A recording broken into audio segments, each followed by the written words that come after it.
구원 역사적인 토대를 놓으라라는 부분을 이제 말씀을 나눌 텐데요. 다 올 때까지 잠깐만 좀 이전에 했던 것 잠깐 좀 나누죠.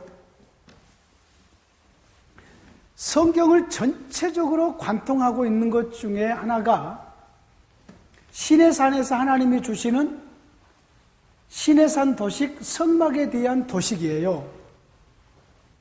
이 성막에 대한 이 토대가 시내산 이전에 창세기도 전부 다 해석을 해야 되고, 이 시내산 토대가 구약과 신약을 전체를 해석하는 토대예요. 이 말이 이해가 되어지면은 성경에 대한 이해가 상당히 열려요. 나는 처음에 이것을 배우고 물론 이것은 신학교에서 안 가르쳐준 내용들입니다.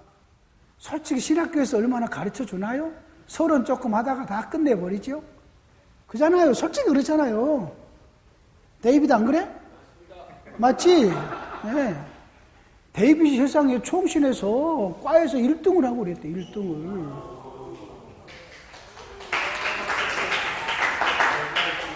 와, 이거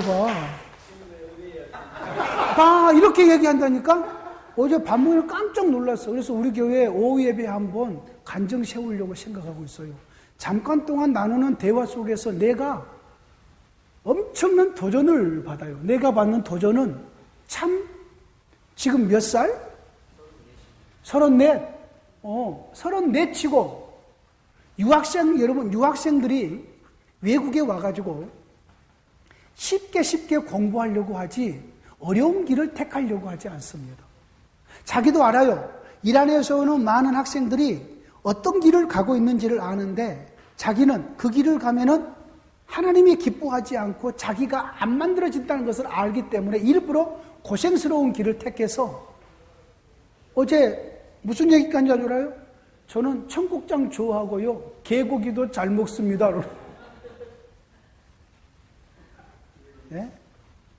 정말로 마음에 드는 친구예요. 다음에 이란에서 한몫할 거예요. 네, 이란에서요. 정말 이란에서 크게 될 친구예요.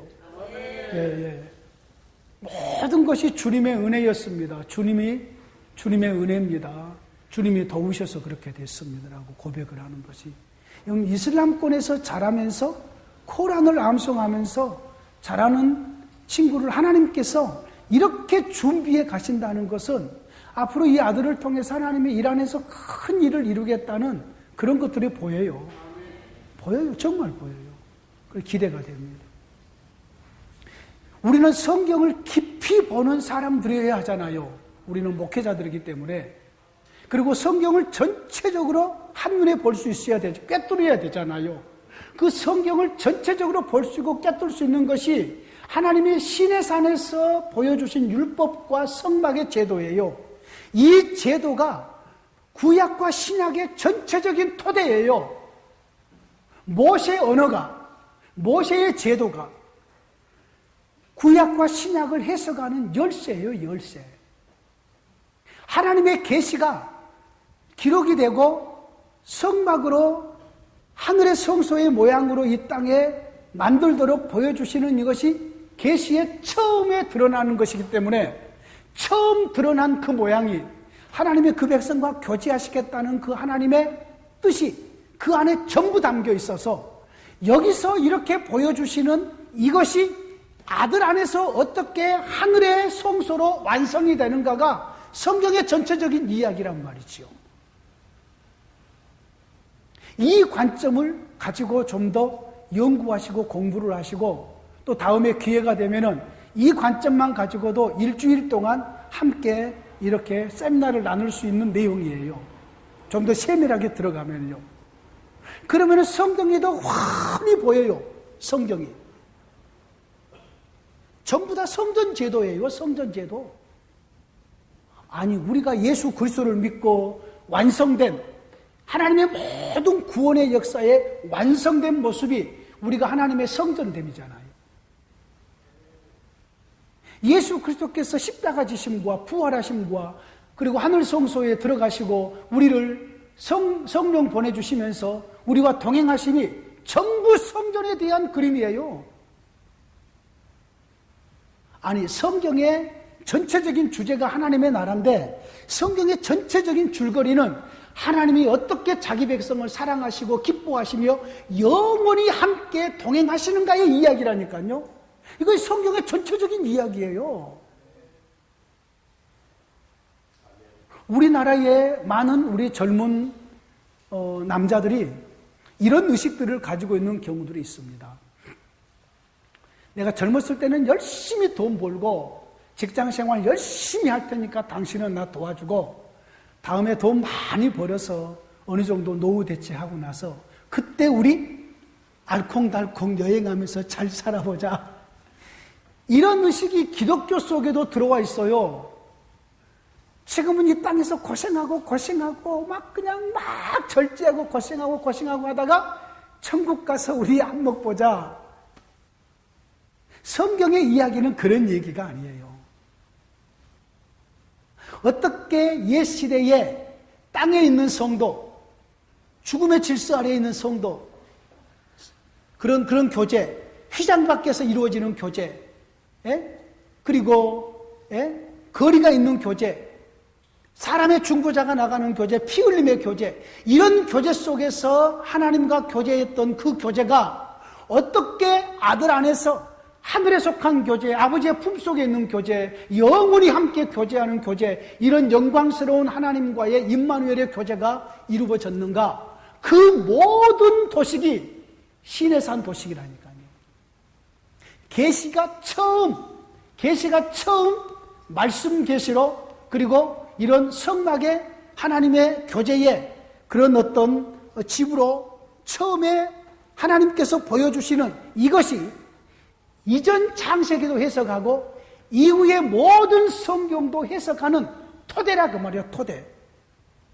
그래서 이것을 신학적으로는, 구속사적으로는 신의 산 언어가, 신의 산 제도가 신구약 성경의 토대라고 말하고, 구약은 전체적으로 모세 언어로 이해를 해야 되고, 신약은 전체적으로 모세의 언어로 해석해야 된다는 말을 해요. 이것은 여러분 가벼운 이야기가 아닙니다. 전부 다 연결되어 있는 이야기예요. 상당히 깊이 있는 이야기지 그냥 쉽게 흘려버릴 이야기들이 아니에요. 자, 이제 나눌 우리의 대화는 구원 역사적, 이제 구원 여기다가 점을 이제 이거 찍지 말았어야 되는데, 구원 역사적인 토대를 놓으라. 많은 경우에 이것이 안 됩니다. 이것이. 자, 이것이 안 되는 본문을 한번 우리 성도들에게 한번 나눠보지요. 자, 우리 성도 미안합니다. 우리 동자들은 한번 나눠보지요. 야, 우리 남자들은 시편 1편을 펴보시기를 원합니다. 남자들은 시편 1편을 펴시고요. 여자들은 에레미야 17장을 펴보시기를 원합니다.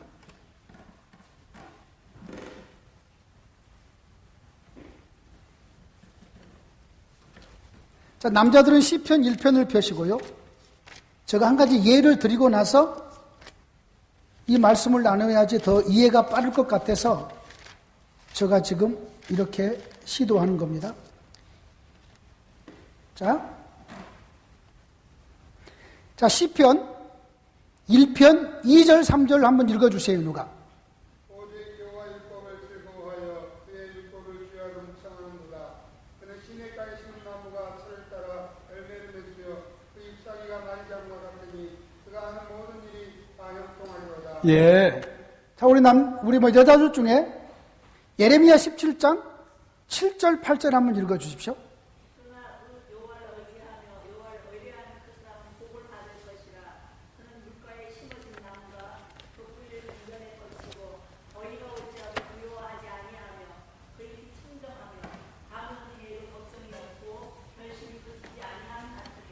예.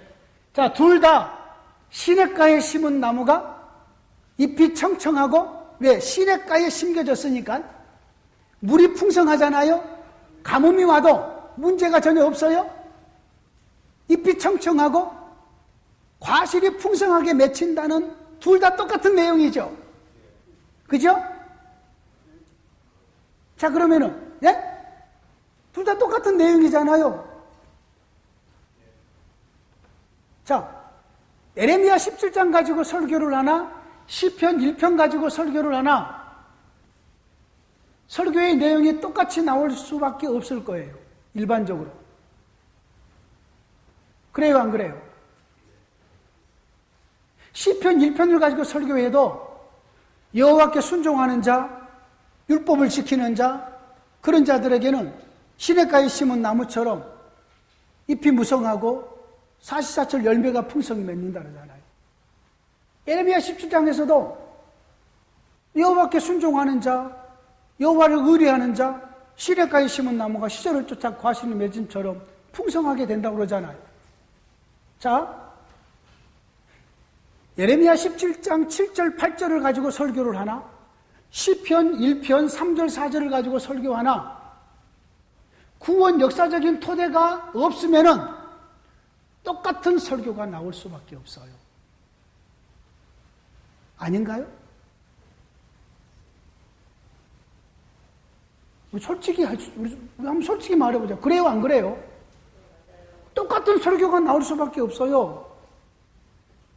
그런데 구원 역사적인 토대를 깔면은, 물론 이게 우리 설주모에서 설교 준비하는 모임에서 이 본문을 예레미야 17장 이 본문을 가지고 한번 설교를 한번 했었어요. 그러므로 거기에 참석하신 분들은 금방 아마 이해가 될 거예요. 자, 시편 1편에 나오는 이 본문은 구원 역사적인 토대 속에서 봤을 때에 어떤 토대냐면은 신명기의 토대예요. 어디의 토대라고요? 신명기의 토대. 구약의 가나안 땅에서의 모든 하나님과 그 백성들과의 언약의 관계는 신명기의 토대예요. 신명기. 신명기? 여러분, 신명기는 광야 생활을 끝마치고 나서 요단강만 건너면 가나안 땅에 들어갈 수 있는 그런 모압 신광야에서 모세가 마지막 죽기 전에 옛날을 회상하면서 지금 이 모세에게 이 말씀을 듣는 사람들은 새로운 이스라엘입니다. 애굽에서 나오는 이스라엘 백성이 아니라 애굽에서 나온 이스라엘 백성들은 광야에서 다 죽고 광야에서 태어난 사람들, 애굽에서 나올 때에 20세 미만에 되는 청소년들, 어린아이들, 그들이란 말이에요. 그들이 다시 성장해서 새로운 이스라엘을 만들었어요. 60만 3,180명? 550명 처음에 나올 때고, 예? 두 번째로 그렇게 만들어졌단 말이에요. 이것은 새로운 이스라엘이에요. 자, 새로운 이스라엘에게 옛날에 이렇게 언약을 맺었었고, 이렇게 이런 과정들이 있었단다. 그러면서 시내산에 하나님의 십계명부터, 그래서 신명기 몇 장에 십계명이 또 나오죠. 몇 장에 나오죠? 신명기 몇 장에 또 십계명이 두 번 나와요. 출애굽기 20장에 십계명이 나오고, 또 신명기 몇 장에 나오죠? 5장이요, 5장. 5장에 십계명이 또 나와요. 그러면서 과거를 쭉 회상을 하면서 이스라엘이 너희가 하나님 앞에서 이렇게 응답을 해라. 그러면서 언약을 갱신해요. 언약을 갱신한다는 말들이 앞으로 구속사를 우리가 연구하다 보면 많이 나온다고요.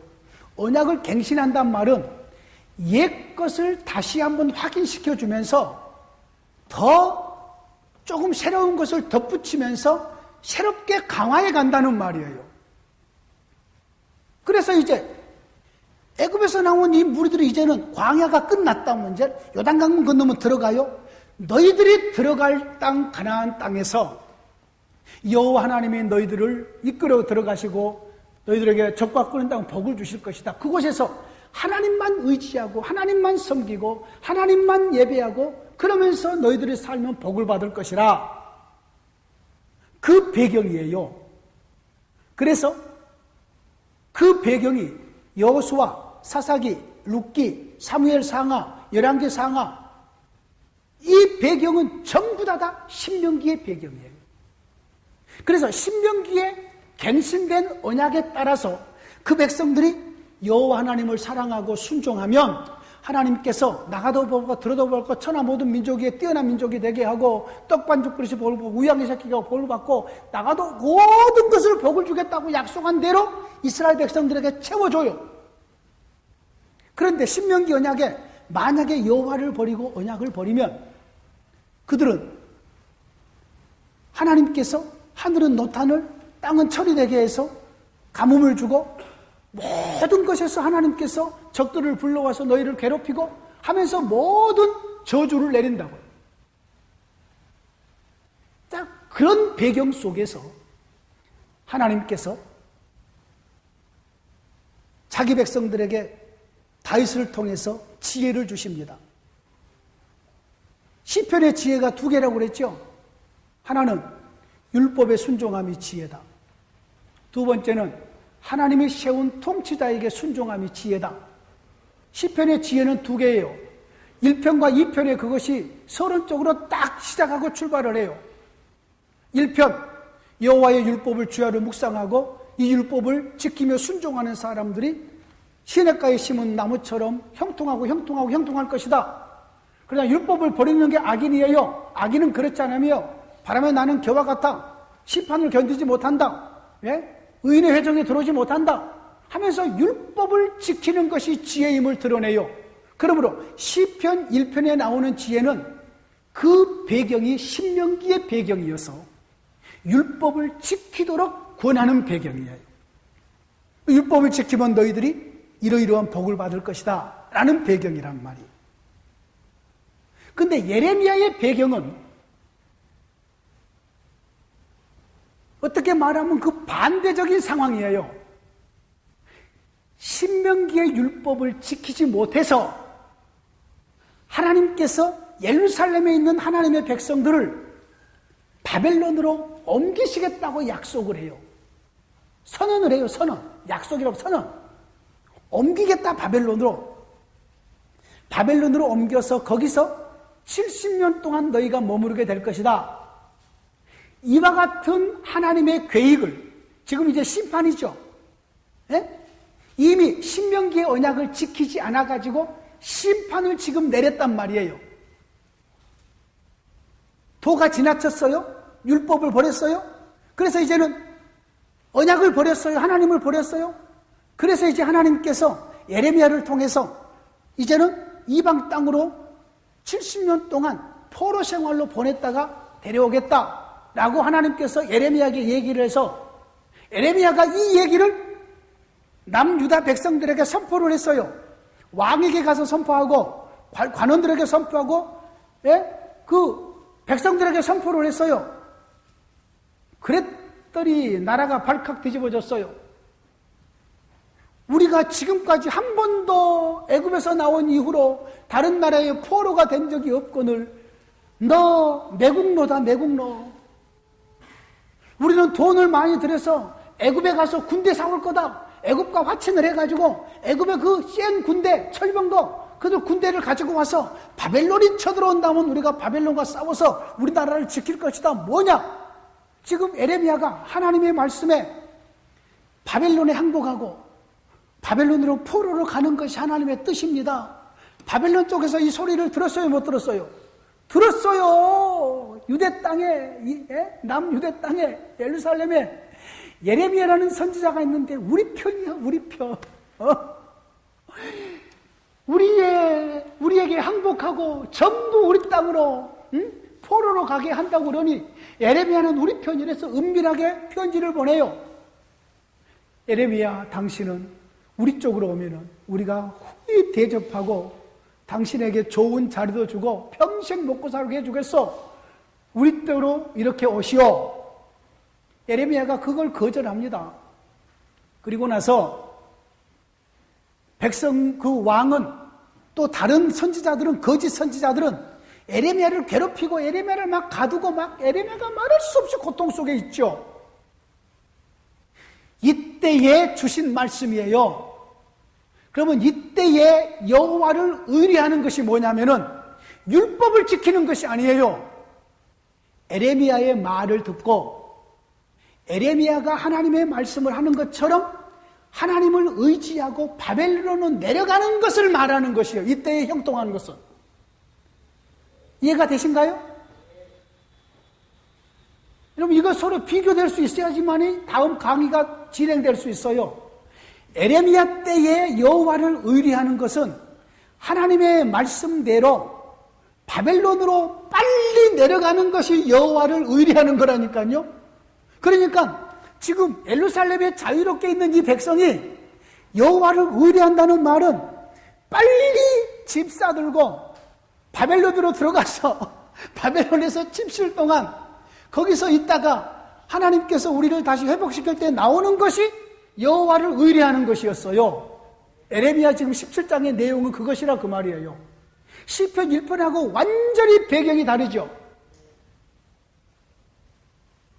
하나님이 매를 때릴 때는요, 빨리 맞는 것이 지혜입니다. 안 맞으려고 이스라엘 백성들이 온갖 방법을 다 동원합니다. 예레미야를 너는 하나님 말씀 전하지 못하게 하고 저 진흙구덩이 속에 가둬버리고 그러면서 에레미야를 데리고 결국은 애굽으로 내려가 버리죠. 애굽으로. 몇몇 경건한 유대인들이요, 에레미야에게 찾아와서 뭐라고 말한 줄 아세요? 하나님이 당신에게 뭐라고 얘기하는지 조금 물어보고 우리에게 알려주면은 우리가 당신 말을 따르겠다고 에레미야에게 얘기를 해요. 그랬더니 예레미야가 하나님이 말씀하시기를 너희들이 지금 애굽이라는 곳에 전쟁이 없다고 칼이 없다고 애굽으로 내려가면 하나님이 그곳에 칼을 보낸다고 그랬습니다. 하나님이 그곳에 군대를 보내서 전쟁이 일으켜준다고 했습니다. 그러니까 애굽으로 내려가지 말고 하나님께서는 우리를 이제 바벨론이 곧 우리나라를 침공할 때에 싸우지도 말고 성문 그냥 활짝 열어주고 바벨론의 군대가 오면은 우리는 맞이하고 박수치고 맞이하고 그리고 나서는 바벨론 군대가 우리를 끌어가면은 그대로 끌러가라고 하나님이 말씀하십니다. 이런 죽일로 이 매국노가 어디 있어요? 나라를 버리라는데. 그래서 이 에레미야에게 하나님께 물어보려고 했던 사람들이 그 말을 따르지 않고 우리 애굽으로 내려가겠다 그러니까 에레미야가 너 왜 나를 속였냐? 내가 하나님께 말씀 받아가지고 전해주면 그대로 지킨다며? 그것은 하나님을 속인 거고 나를 속인 거다 하면서 에레미야가 막 얘기해요. 그러니까 에레미야 17장에 나오는 여호와를 의뢰하는 것은 율법을 잘 지킨다는 의미가 아니고 이때의 여호와를 의뢰해서 시냇가에 심은 나무처럼 잎이 청청하고 형통하고 무성하게 된 것은 여호와의 예레미야를 통해서는 말씀대로 바벨론에 항복하고 손들고 들어가는 것이 여호와를 의뢰하는 것이고 형통한 길이라 그 말입니다. 똑같은 시냇가에 심은 나무의 얘기가 나와도 시편의 1편에 나오는 얘기는 신명기의 언약을 그 언약의 말씀 따라서 율법을 잘 지키면 형통해지는 것이고 에레미야에 나오는 시냇가에 심은 나무 형통이 된다는 것은 이미 신명기 언약을 어겨가지고 하나님의 심판을 받는 상황에서 하나님의 심판에 매를 때릴 때에 순종하고 매맞겠습니다라는 것이 형통이라 그 말이에요. 이것을 바르게 볼 수 있는 것이 뭐냐면은 구원 역사적인 토대예요. 구원 역사적인 토대를 깔지 않고 설교 준비를 하면 엉망이 되어버립니다. 엉망이 되어버려요. 내가 말한 엉망이 되어버린다는 말은 무슨 말이냐면은 뒤죽박죽 되어버린다 그 말입니다. 내가 아는 어떤 교수님은 목사가 구원 역사적인 토대를 깔지 않고 설교 준비를 하는 것은 그건 설교도 아니라고 얘기해버립니다. 나는 거기까지는 얘기하고 싶지는 않아요. 그런데 반드시 구원 역사적인 토대를 깔아야 된다 그 말입니다. 여러분 이것은요, 구원 역사적인 토대는 우리가 이 세상의 모든 만물을 해석을 할 때에 이 역사적인 토대를 깔아요. 옛날에는 그랬는데 지금은 이렇다. 역사적인 토대를 깔잖아요. 어제 데이비드 나한테 얘기했잖아요. 어렸을 때 우리 엄마가 교육열이 있어가지고 코란을 암송시키고 다른 엄마에 비해가지고 아들 셋, 딸 둘인데도 막 교육 했다고. 옛날 얘기하면서 지금 얘기하잖아요. 이것이 역사적인 토대예요. 기독교의 역사는, 여러분, 기독교의 역사는 수평적인 역사예요. 시작하신 분이 끝을 내셔요. 이게 기독교의 역사예요. 불교의 역사는 원형의 역사예요. 계속 돌고 돌아요. 그러면서 니르바나, 해탈을 해요. 수억 겹을 지나서 해탈이 될 수도 있고요. 이게 불교의 역사. 기독교의 역사는 수평적인 역사예요. 시작하신 분이 역사를 진행하셨다가 마지막에 역사를 끝을 내면서 완성하신 것이에요. 이게 기독교의 역사예요. 그리고 이 역사는, 기독교의 역사는 후퇴하는 법이 없어요. 역사에 대한 아주 중요한 논리예요. 역사는 후퇴하지 않아요. 역사는 계속해서 발전적이에요. 여러분, 역사가 후퇴한 거 맞나요? 없어요. 역사는 발전적이에요. 계속해서 발전적이에요. 이것은 상당히 중요한 역사에 대한 정의예요. 기독교의 역사는 수평적인 역사고, 역사는 후퇴하는 법이 없다. 역사는 계속해서 발전적이다. 역사는 단절되지도 않아요. 역사가 단절된 거 봤나요? 없어요. 여러분의 개인의 역사는 태어나서부터 지금까지 쭉 왔는데 여러분의 인생이 단절된 적이 있나요? 없어요. 여러분의 인생이 후퇴된 적이 있나요? 아니에요. 계속해서 지금 이렇게 성장해 왔어요. 구원 역사적인 토대도 똑같아요. 사실 이 세상의 모든 역사는 구원 역사적인 토대예요. 이 세상의 역사까지 포함해가지고, 왜냐하면 어차피 하나님께서 자신의 나라를 자신의 목표로 이끌고 가기 때문에 이 세상에 넘어지는 모든 세력, 넘어지는 모든 사람들도 하나님의 역사 안에서 넘어져요. 모든 믿지 않는 불신자들도 그들이 지은 모든 죄는 전부 하나님을 대항해서 지은 죄. 왜? 하나님의 세상에서 하나님의 법을 어김이고 하나님의 역사 안에서 넘어진 자들이에요. 불신자들의 모든 죄는요, 하나님의 역사 안에서 넘어진 자들이에요. 그들이 하나님을 모를 것 같습니까? 우리 특별히 선교사님들요, 하나님을 전혀 모르는 곳에 가서 사람들이, 여러분이 가서 예수 그리스도를 전할 때요, 그 사람들이 하나님에 대해서 모른다고 생각하지 마세요. 이미 하나님께서 모든 만물 속에 하나님에 대한 모든 영광을 드러내 놓으셨고요. 그리고 그 심령 속에 종교의 씨앗이 있어요. 릴리전 씨드, 종교의 씨앗이 그 속에 있다고요. 이것을 가리켜서 신념, 하나님을 생각하는 마음이라고 표현해요. 신념이 있어요. 그러므로 전혀 산속에서 처음 예수님의 복음을 전했던 사람도 이 사람이 하나님에 대해서 처음 들을 거라고 생각하지 마세요.